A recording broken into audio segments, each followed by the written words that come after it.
But before I start really talking, I just want to let you know I'm really sick right now. That's why I might sound a little different. So yeah, 86 is one of my favorite stories ever. Like, I love it an unreasonable amount, but I'm still too lazy to read the novels. That aside, I love every bit of the 86 anime. I love the characters, especially Shin and Lena. They're my goats, and I really want to see them get together, but my laziness won't allow it. I've seen the 86 compared to shows like Attack on Titan and Code Geass, and I see those comparisons, and I love both of those other shows. I've made multiple Attack on Titan videos and will make more, and I'll make a Code Geass video eventually, but there's a distinct difference between 86 and those two other stories for me. All these stories go over the horrific aspects of humanity in depth. All these stories plot revolve around them, but 86 more than the other two highlights a more positive aspect. It emphasizes a brighter future more than the others in my opinion. Attack on Titan infamously has a bleak future, and Code Geass's ending, well, I'll make a video about that later, so I'll explain then. Point is, 86's ending in the anime gave me an immense feeling of hope, and I think that's what makes it so amazing, how much hope is present in this series. Hope is one of the, if not the greatest motivator for humanity. It gives you something to look forward to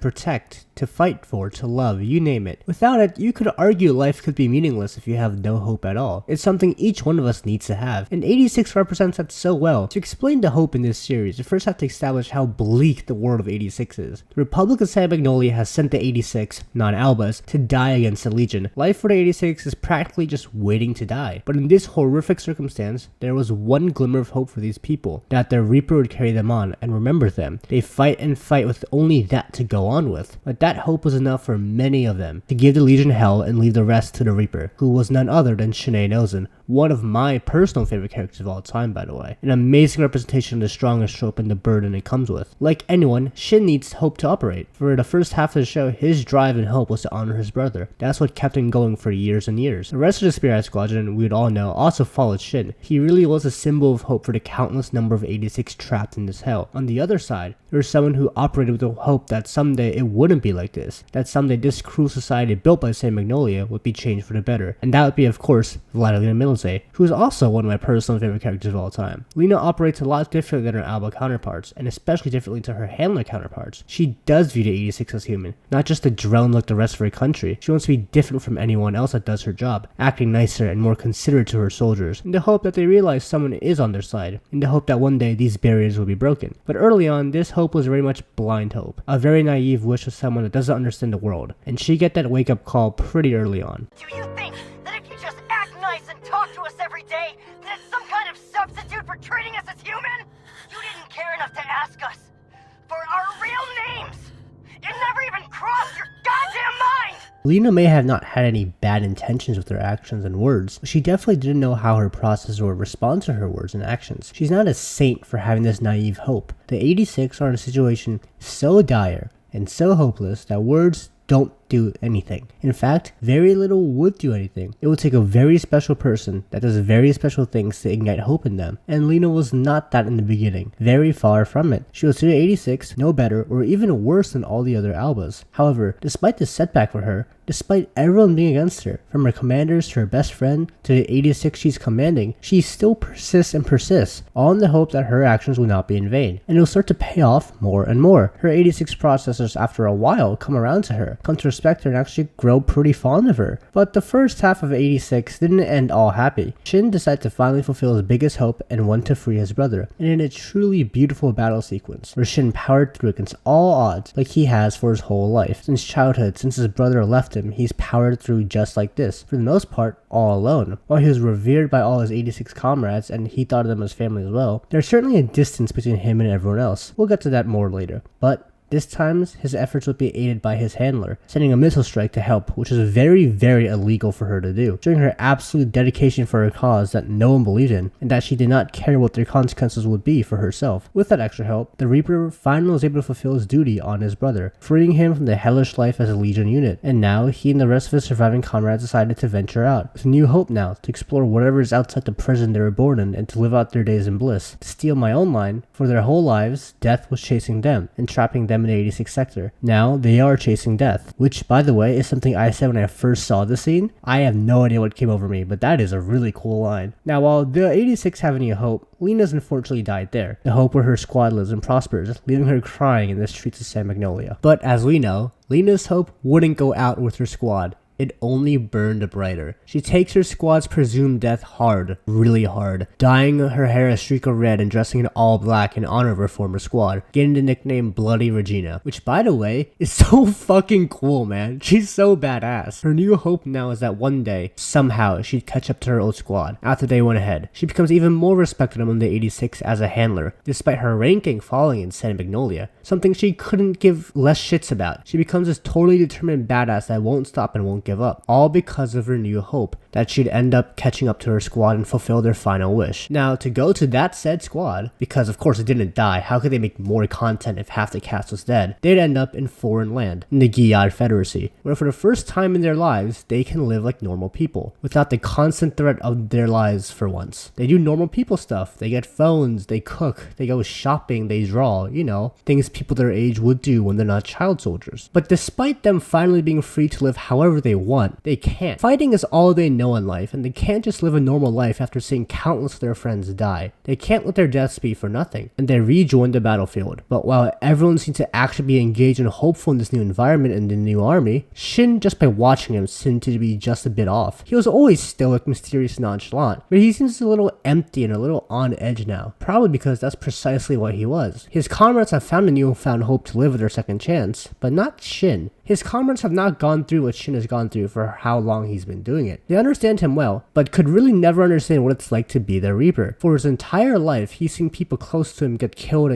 and often he's the one that had to do it, to make sure they don't fall under the Legion. Finally fulfilling that duty for his brother was his one goal in his life. Now that he's done that, he really doesn't have anything else. While the others also did not mind dying when they went ahead, they never actively wanted to die, you know? Shin, on the other hand, went out his way to try to kill himself almost immediately. He now doesn't have a hope. He doesn't have that drive to keep on going. He doesn't have anything really left. He joins the military because, well, how is he going to die in civilian life? And immediately after he joins, he's met with someone who lives with a lot of hope. Eugene. Eugene is very lively and joyful, a stark contrast to Shin himself, but they end up getting along. Eugene is in the military to raise money for her sister, to help her live a better life back home. That's his hope. But of course, it doesn't end well for him. In the first battle sequence we get when we're in the Giad Federacy, Eugene was the first to fall, and Shin had to do what he had to do countless times before. Save Eugene from the Legion by pulling the trigger. This was truly rock bottom for Shin. Having to be the Reaper yet again, seeing another person so full of hope die again and rely on him to carry them forward. Not too later on, we see him do a full-on maniac suicide charge right into the big super cannon. At this point, his behavior is so blatant that his comrades do notice. Raiden, the one who's been with him the longest, tries to knock some sense into him. But even he, Shin's friend who's been with him the longest, well, aside from Fido I guess, he can't get to him. So let's zoom out a bit. Shin, like any 86, was born into hell. His mom and dad killed in combat when he was just a child. His brother outlashed onto him, which to him is a day he died. That's when he got his famous neck scar. That's when the Reaper was born. And when his brother was eventually killed in combat, so did he in a way. Shanae Nozen really wasn't there anymore. It was Undertaker, or the Reaper. Undertaker to the Alba leading him in their comfy seats behind the walls, and Reaper to those he fought alongside. The only reason Shanae Nozen was still at least a little there was to free his brother. The hope that he could one day somehow free his brother from the torture of being a Legion, and him to rest in peace. And he did that. So now there is no reason for Shin to be there anymore. He served his purpose. But as it went, he was called up again, and he had to beat a Reaper again. Understand, like anyone in this situation, he's done. He has no hope anymore. I haven't mentioned this yet somehow, but Shin's special power is that he can hear the voices of the Legion. The voices of each of his fallen 86's final words. While it's helpful tactically, it is absolute torture otherwise. Hearing hundreds of ghosts all the time, it's no wonder he got to where he is now. But actually, he did have a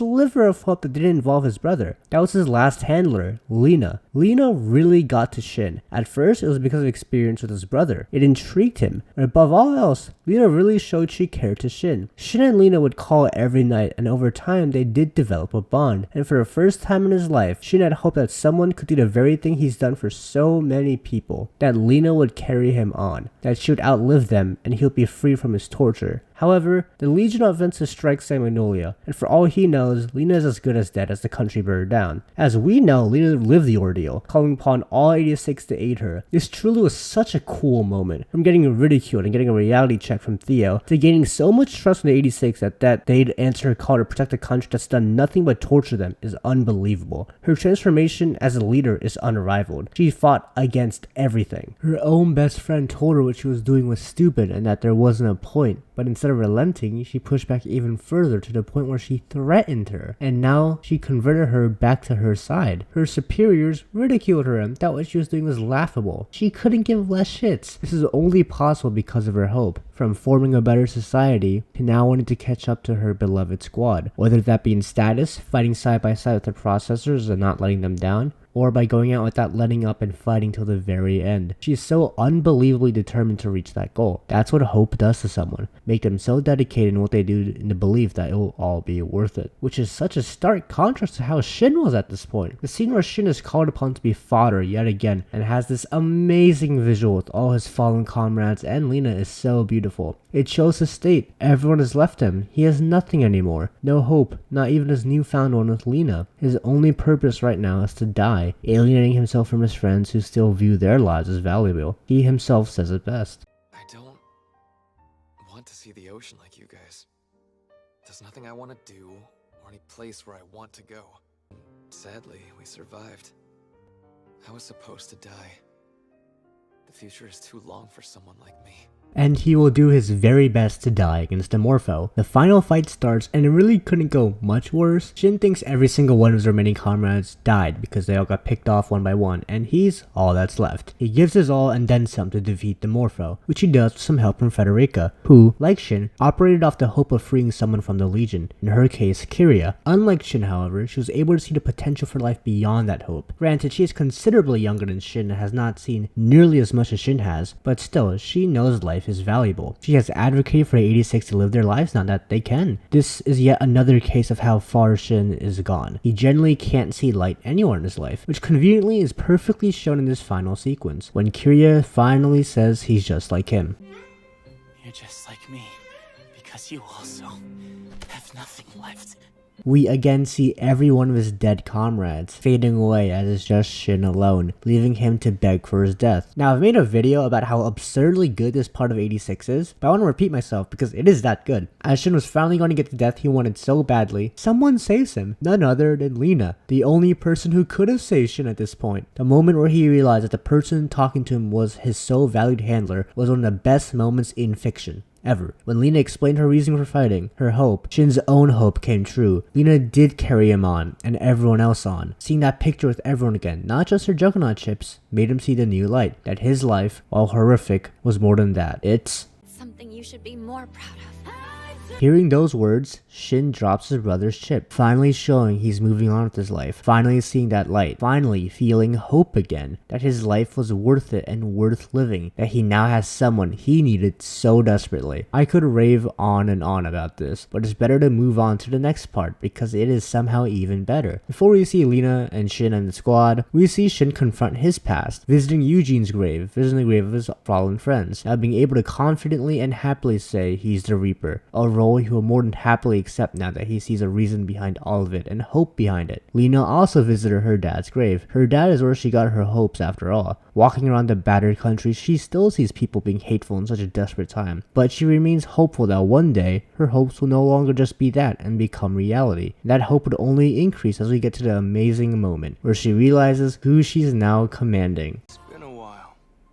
Antler 1. Her hopes came true after all. She caught up with them. She's now side by side with them and will fight with them side by side. This was such a beautiful moment that I really can't do justice. The setup was so perfect and the execution was so simple, yet so amazing. Seeing everyone's eyes so full of hope after everything they've gone through, especially seeing the contrast of the time in the 86 sector to now, is so fucking good, man. To see Shin be this happy after everything he's been through, fuck, I cried with him. It's so beautiful. And after this, you feel so relieved and happy that there is hope hope even in the bleakest times, and that it will come through even if it's hard. Now this video may seem a little redundant because I already made an 86 video that's decently similar to this, but I honestly just really wanted to talk about 86 again, and whenever I think of 86, I think of hope. I really focus on Shin and Lena as I felt they were the best representatives of this idea. They were really intertwined, and I really wish I wasn't such a lazy bitch and I would just read the fucking novels to see it become even better. But that aside, there are of course other examples. Annette is my favorite other example. She was drowning in guilt and was completely hopeless, but she overcame it and now is right there with Lena in their cause. Then again, it was Lena who really drove this with her. Her development as a leader is so amazing, and I can only really think of one other example of someone with similar development. Anyway, if you haven't seen 86 yet, what the fuck are you doing? Watch it. While I love shows like Attack on Titan and Code Geass, it's really nice to see the show end off on a hopeful note. Hope is probably something we need more, and to quote Handler 1, something we should be more proud of.